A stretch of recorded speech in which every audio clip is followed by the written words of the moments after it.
We have all talked about skilling, we have all talked about training, but before that comes education. Now, education is a basic human right and every child should be able to go to school. But as per a 2019 UNESCO report, out of 78.64 lakh children with disability in India, 3/4 of those aged 5 years do not attend any educational institution. 12% of children with disability, they have dropped out of school, and 27% of children with disability, they have never attended any educational institution, and this is alarming. This is why we need inclusive education. It's a government priority, but there is a gap between policy and implementation. To discuss this, I would now like to invite on stage Ambika Singh Kama and our panelists. Education is not a privilege, and every child should benefit from it. Like all children, children with disabilities have ambitions and dreams for their future. Like all children, they need quality education to develop their skills and realize their full potential. Disability is one of the most serious barriers to education across the globe. It isn't just the lack of infrastructure. It is also the lack of teachers trained to work with disabilities and a sensitized ecosystem that treats children with disabilities as equals and not objects of pity or derision to be left out of every activity. Samarth by Hyundai engaged with more than 50,000 young students to sensitize our youngest citizens from an early age. And what happened in those interactions? To tell us more, today we are joined by Dr. Ruchi Seth, Director Principal, Lotus Valley International School, Noida, Ms. Mari Shanti Priya, Principal, Vista International School, Hyderabad. We also have with us Dr. Uma Tulli, Founder, Amarjyoti Charitable Trust, Padma Shri Awardee, Professor Veera Gupta, former Secretary, CBSE, and we have with us Dr. Bhavna Taragi, Deputy Head of Research, Development and Consultancy Division, CISCE. Thank you all so much for joining us, and it's a pleasure to have you today, on this initiative. To begin with, Dr. Ruchi, I would like to start with you. Tell us about, the initiative, which, what Samarth did. Tell us the impact there, how much of awareness was really brought into the children with the initiative. So, Ambika, our school is already very sensitive to the needs of all the students, and we have a motto which we like to, oft repeat. It's called every star shines differently. So every student actually for us is unique, whether they have an ability, a special ability, or, and there's a lot of sensitization that we've already done in the last few years. So when Samarth came to us, we were delighted. And we had our students of class 6 and 7, because I believe that if you want to make an attitudinal change, you have to do it as early as possible and when it makes sense to them. So it was quite amazing at the way they responded to the question answers that went on. And I'd like to say that the Honorable Minister for Social Justice who was here, and he said to Mr. Malhotra, he said, ये याद रखना कि आप बाकी अपने सहपाठियों को भी प्रोत्साहित करते हैं. But this class 6 child, he said, they should remember, and when he said they, it meant the heroes on the stage who had come through Samarth. They should remember that they are not only, their skill and determination is not only helping them achieve their own goals, but they are helping everybody in the world to achieve their goals. Absolutely. What a wonderful statement by a class 6 student. Yes. That's as far as we've been able to sensitize not just children, not just teachers, but we have a whole school approach. The nannies, the guards, the students, the teachers, the parents, everybody is sensitized in the school. Which is really, really critical. If I can come to you, Ms. Shanti Priya, tell us about, the Samarth by Hyundai workshop. What impact did you see or have you seen in your school post the workshop? Actually, we are also an inclusive school. We do have children with different learning disabilities, both physical as well as learning. So when Samarth team was there, in fact, as ma'am said, it's it's ideal to start with the young age because the kind of impact what we give them is going to be more memorable and for a longer innings. So we have asked the grade 5 students to be there, to be part of it, to motivate the Paralympic participant who has come to the school.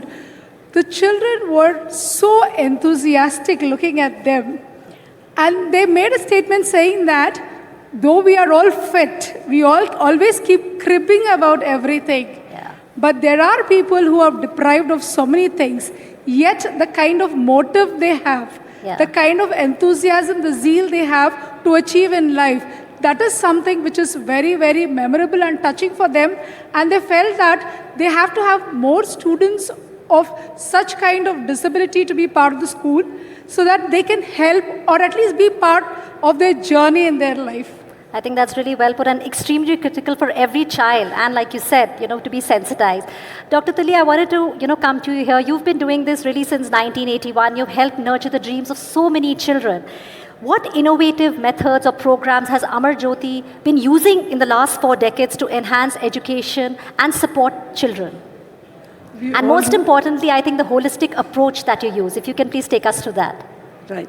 We all know that education is the tool to bring any change. Yeah.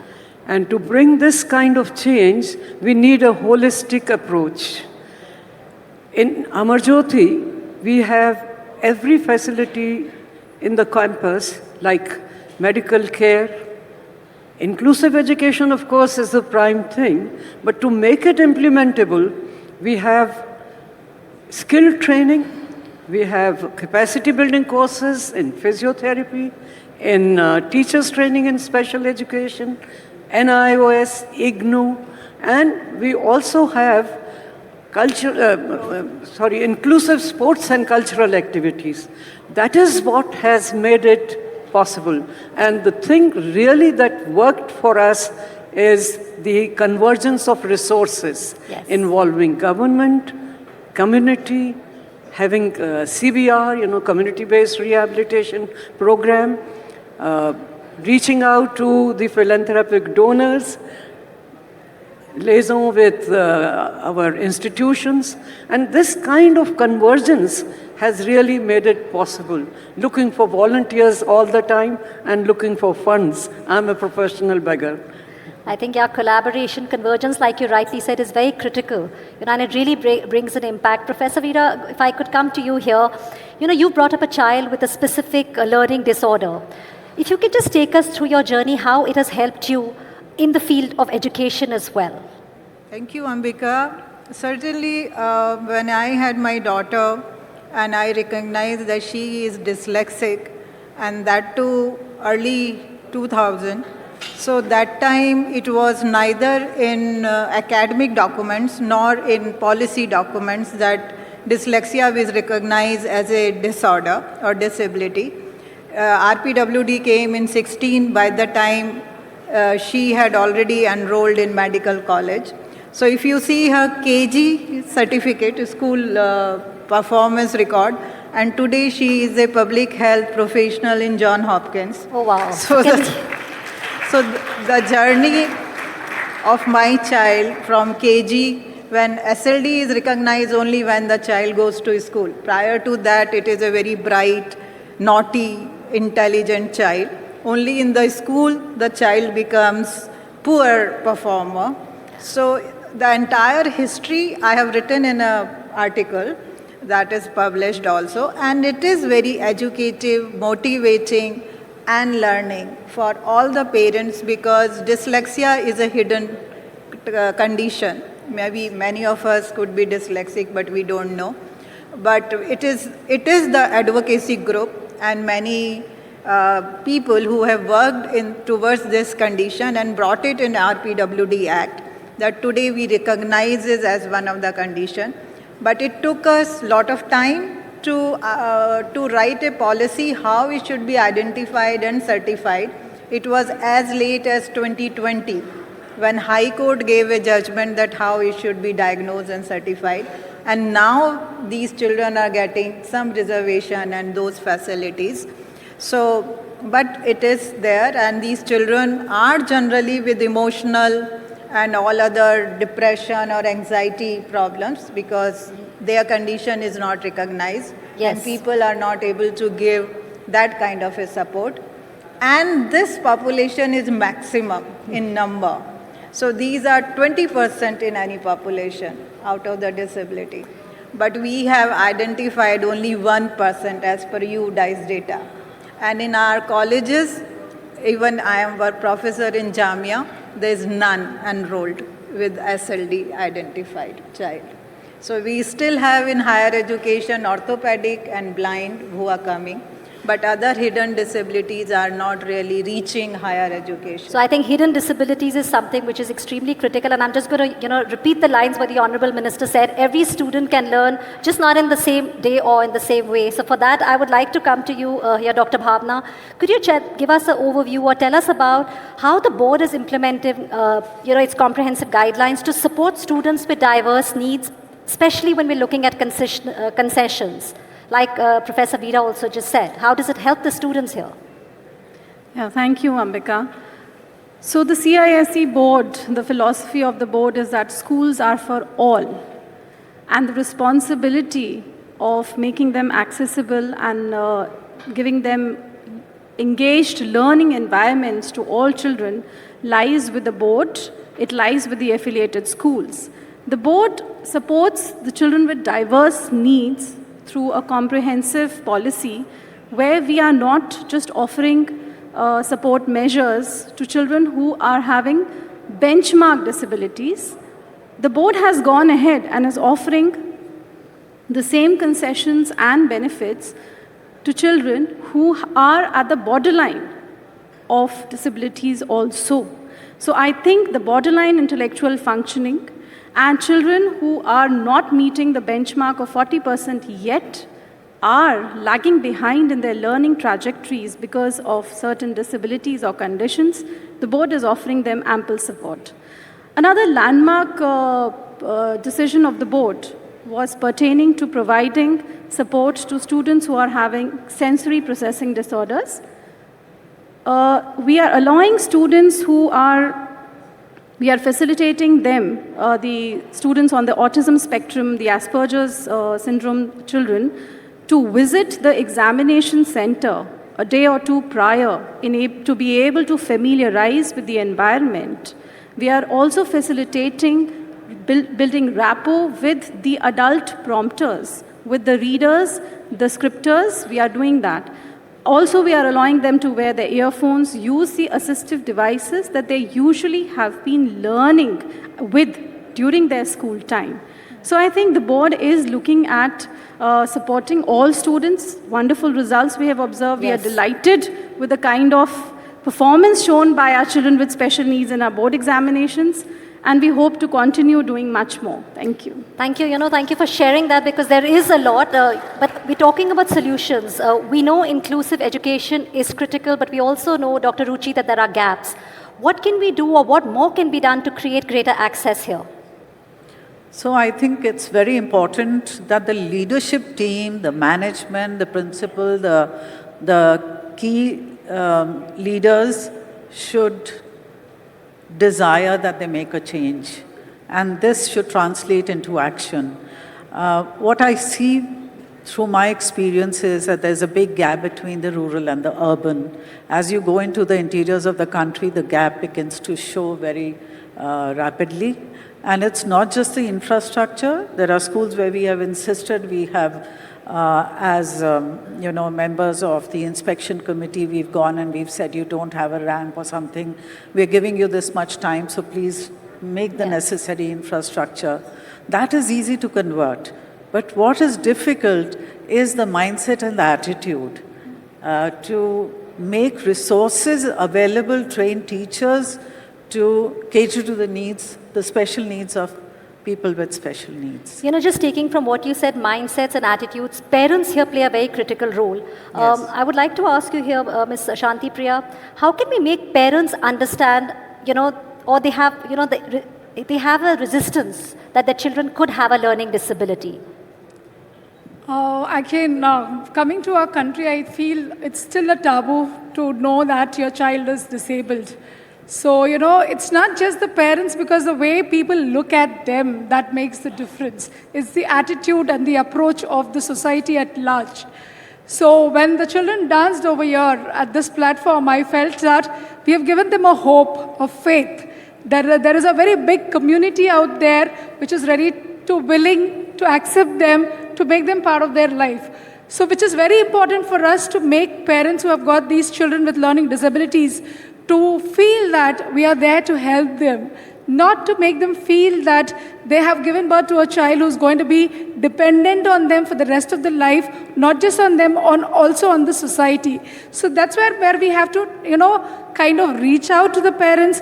Maybe programs like Samarth, organizations like NDTV, organizations like Hyundai can come up and organize events and shows at a larger scale, Yes. which can talk to parents and sensitize them that it is okay to have a child like that.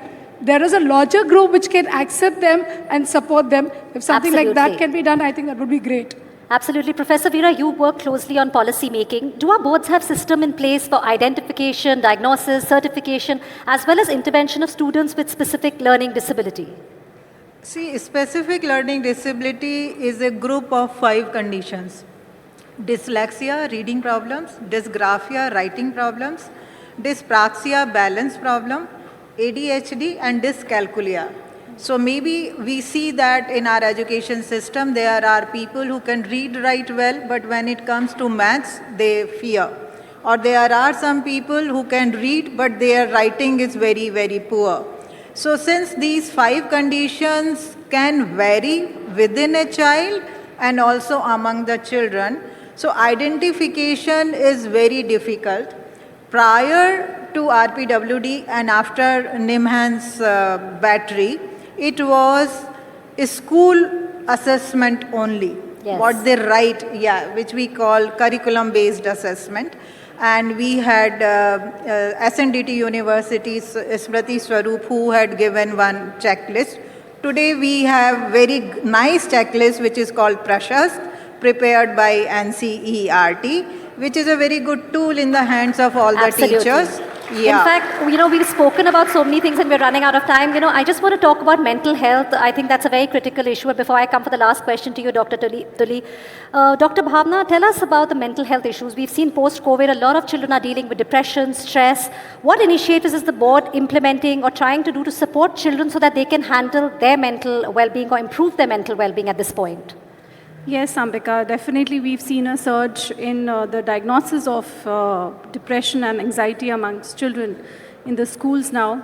So the board can create policies, but actually what happens and how the children are supported depends on what happens inside the classroom.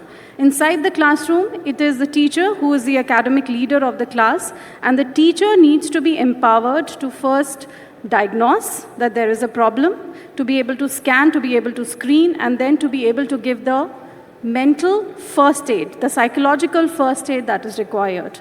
The board has taken very concrete steps, a lot of them regarding teacher training, where we've tied up with Samvad, Nimhan's Bangalore, to train our counselors and teachers to identify what are the first signs of a mental concern, a psychological concern. We've created master trainers through the short-term training program who've gone ahead and done trainings in the schools.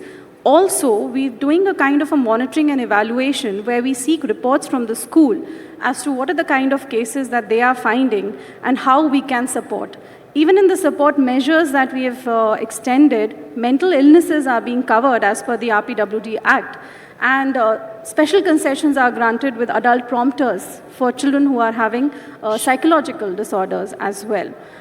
Apart from that, we are also conducting several online webinars to sensitize early detection. Yes. Early detection is the key. And then providing them the right kind of support measures. For example, ma'am spoke about the Prashast, the screening checklist. Similarly, there is an early identification checklist built by the MOE, which is on the website of MOE, for screening of mental health disorders. Yes. And that particular screening checklist, it's a very, very strong tool. We have distributed it amongst the school, and we are conducting trainings for them to use that checklist given by the government. Because it's extremely important to look at the mental well-being of our children, clearly, because they're the future. Last question to you, Dr. Tully. We've spoken about education, right? But when we look at the workforce, when we look at when they're going forward, in your experience, what are the most critical skills that persons with disabilities need to thrive in their workplace, and how can organizations better support their development? Well, as far as skill training is concerned, I think first and foremost thing is to bring in self-esteem and confidence, have accessible environment, have acceptance. Now, of course, we are from negation to acceptance, but thinking of persons with disabilities, we should not underestimate their skill. They can do everything and anything on this earth. We try to think of skills which are having the potential of job or self-employment. Yes. So we should tie up with the employers, what is their need and how they can train in advance so that employment becomes easier for persons with disability.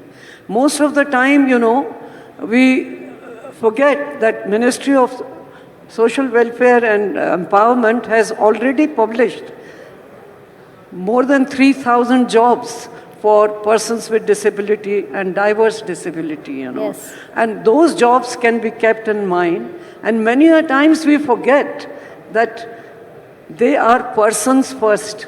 So our attitude is what matters. Our acceptance is what matters. Giving them equal opportunity and full participation is what brings in positive results. Absolutely. Opportunity, full participation, sensitization. Thank you so much. We've learned so much from all of you. It's really a pleasure to have you here with us on Samarth by Hyundai. Thank you so much.